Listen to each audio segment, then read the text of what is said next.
माननीय सभापती महोदय, महाराष्ट्र विधान परिषदेच्या उपसभापतीपदी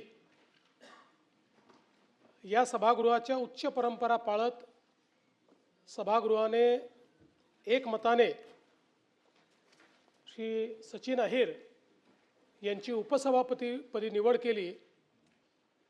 मी सभागृहाच्या वतीनं त्यांचं अतिशय मनापासून अभिनंदन करतो आणि विरोधी पक्षाचे देखील आभार मानतो की त्यांनी या सभागृहाच्या ज्या काही उच्च परंपरा आहेत त्या परंपराचा मान राखत आपला प्रस्ताव परत घेतला आणि एकमताने या ठिकाणी ही निवड केली। सचिन अहिर आणि आम्ही विधानसभेमध्ये एकत्रितच निवडून आलो होतो 1999 साली आणि त्यांच्यासोबत दीर्घकाळ काम करण्याची संधी देखील मिळाली। त्यामुळे निश्चितपणे जुना परिचय त्यांच्याशी आहे। खरं तर अहिर हा जो शब्द आहे याचा अर्थ गोपालक देखील आहे आणि निर्भीड देखील आहे। आपण जर अहिर या शब्दाचा अर्थ बघितला तर जे कोणाला घाबरत नाहीत, जे निर्भीड आहेत अशांना अहिर म्हणतात। आणि मला इतक्या वर्षाचा अनुभवात मी बघितलं की सचिन अहिर साहेब जे आहेत हे निर्भीडपणे काम करणारे व्यक्ती आहेत, दिलखुलासपणे काम करणारे व्यक्ती आहेत, सर्वांशी चांगले संबंध ठेवून आणि त्यातनं जनसामान्यांना कशा पद्धतीनं मदत करता येईल अशा प्रकारचा प्रयत्न हे ते सातत्याने करतात। त्यामुळे या अतिशय महत्त्वाच्या घटनात्मक पदावर आल्यानंतर या सभागृहामध्ये त्या खुर्चीवर बसल्यावर सर्वांना न्याय द्यायचा असतो। प्रत्येकाला वाटतं की मला अधिक न्याय मिळाला पाहिजे, मिळाला नाही तर थोडी नाराजी पण होते। पण सभापतीच्या खुर्चीवर जे बसतात त्यांना प्रसंगी ती नाराजी जी आहे ती सहन करून देखील सर्वांना न्याय द्यायचा प्रयत्न करावा लागतो। खरं तर मी या निमित्ताने आत्तापर्यंत ज्यांनी उपसभापतीचं पद सांभाळलं त्या नीलमताई गोरे यांचं देखील मनापासून अभिनंदन करेन। अतिशय चांगल्या पद्धतीनं या पदाला न्याय देण्याचा प्रयत्न त्यांनी केला। विशेषतः एक संवेदनशील अशा प्रकारचं त्यांचं व्यक्तिमत्व असल्यामुळे ज्यावेळेस महिलांचे अत्याचार, दलित पीडित शोषित बालकं यांच्या संदर्भातले प्रश्न आले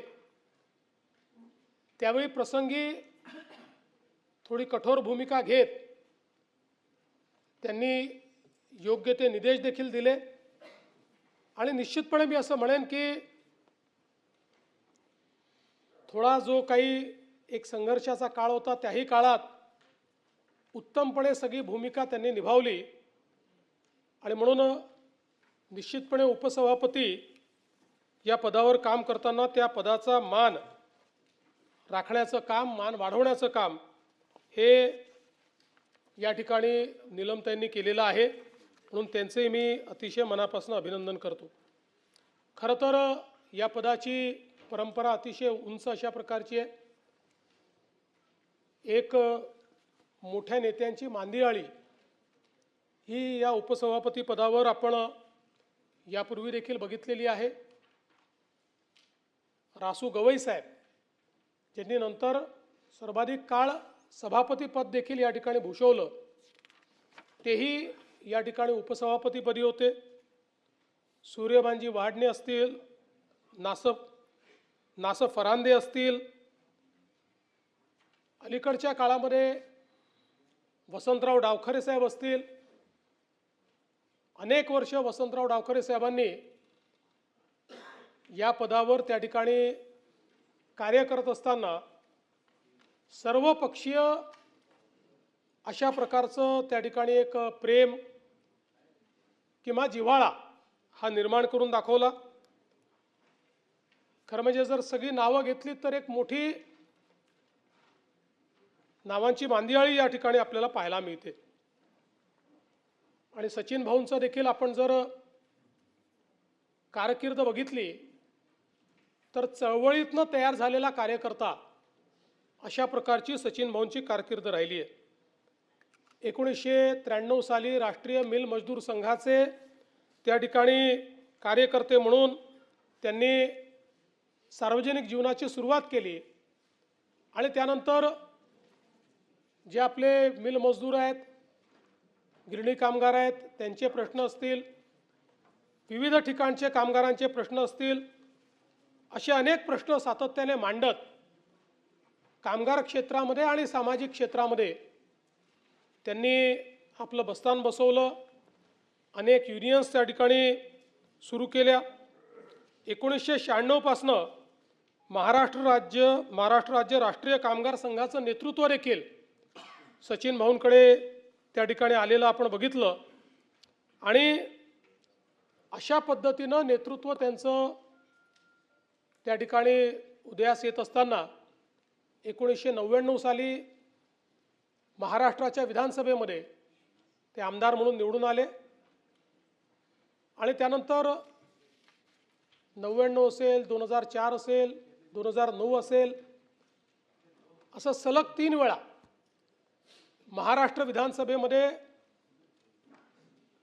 ते निवडून आले आणि 2009 साली त्यांना राज्यमंत्री म्हणून काम करण्याची संधी मिळाली।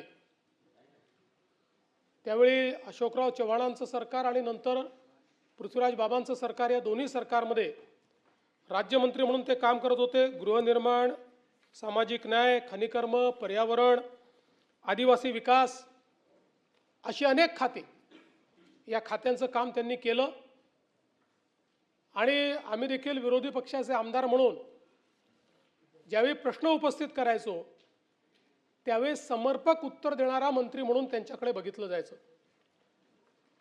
कुठल्याही विषयाचा योग्य अभ्यास करून त्या विषयाला न्याय कसा देता येईल अशा प्रकारचा त्यांचा प्रयत्न असायचा।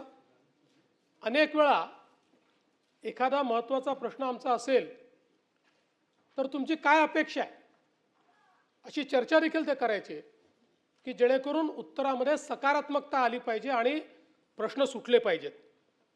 आणि म्हणूनच मला असं वाटतं की या सगळ्या खात्याचं कामकाज पाहत असताना त्यांचा सभागृहातला परफॉर्मन्स हा देखील अतिशय चांगला होता, अभ्यासू होता आणि सर्वांना न्याय देणारा अशा प्रकारचा तो होता। राष्ट्रवादी काँग्रेस पक्षाचे मुंबईचे अध्यक्ष म्हणून त्यांनी एक कार्यकाळ गाजवला आणि मोठ्या प्रमाणात पक्षाचा विस्तार करण्याचं कार्य त्यांनी केलं। पुढे त्यांनी शिवसेनेमध्ये प्रवेश घेतला। 2019 साली खरं म्हणजे ते निवडणूक लढतील असं त्या ठिकाणी चाललं होतं, पण जी काही पक्षातली परिस्थिती होती त्याच्यामुळे त्यांनी निवडणूक न लढण्याचा निर्णय घेतला। सुनील शिंदे साहेबही होते, सचिन भाऊही होते, पण पक्ष नेतृत्वाला त्या ठिकाणी संधी मिळाली पाहिजे म्हणून मग हे दोन्ही आमचे मित्र या ठिकाणी विधान परिषदेमध्ये आले आणि विधान परिषदेमध्ये आल्यानंतरही खरं म्हणजे जो काही पहिले उद्धवजीचा काळ होता, नंतर मग शिंदे साहेब, मी, अशा काळामध्ये ज्या जी त्यांच्यावर जबाबदारी आली त्या जबाबदारीला न्याय देण्याचा प्रयत्न त्यांनी केला। विरोधी पक्षामध्ये असताना सातत्याने मुंबईचे प्रश्न, मिल कामगारांचे प्रश्न आणि महाराष्ट्रातील एकूणच कामगार चळवळीचे प्रश्न हे सातत्याने त्यांनी या ठिकाणी मांडले आणि म्हणून मला असं वाटतं की खऱ्या अर्थानं एक प्रगल्भता नेतृत्वातली ही आपल्याला पाहायला मिळाली। खरं तर सचिन भाऊंनी सुरू केलेली संकल्पची दहीहंडी ही देखील मुंबईमधली एक अत्यंत आकर्षण असलेली अशा प्रकारची दहीहंडी ठरली आणि त्यातनं त्यांच्या संपूर्ण जे काही संघटन गुण आहेत ते आपल्याला त्याही माध्यमातून पाहायला मिळाले। सामाजिक क्षेत्रामध्ये मोठ्या प्रमाणात ते कार्य करतात, वेगवेगळ्या पद्धतीनं लोकांना मदत करण्याचा प्रयत्न करतात, वैद्यकीय क्षेत्रामध्ये ते काम करतात आणि मला असं वाटतं की एक अष्टपैलू नेतृत्व म्हणून त्यांच्याकडे आपल्याला पाहायला मिळतं। आणि मूळ सचिन भाऊंचं नेतृत्व हे पवार साहेबांकडे तयार झालेलं असल्यामुळे योग्य वेळी गोल कसा मारला पाहिजे याचा नेमका अनुभव त्यांच्याकडे आहे। राजकारणामध्ये भाई योग्य वेळी योग्य निर्णय करणं हे महत्त्वाचं असतं आणि मला असं वाटतं की माननीय शिंदे साहेबांच्या नेतृत्वात ही जी काही या ठिकाणी हिंदू हृदय सम्राट शिवसेना प्रमुख बाळासाहेब ठाकरे यांची जी काही शिवसेना आहे त्या शिवसेनेच्या सोबत, कारण ते जेव्हा सभागृहात आले त्यावेळी भले इथे चिन्ह नसतं पण तेव्हा धनुष्यबाणच होता की नाही, त्याच्यावरच आलेले आहेत। म्हणजे हां, तुम्ही मतदान केलं त्यांना, त्याच्यामुळे असा काही बदल घडलेला नाही आहे।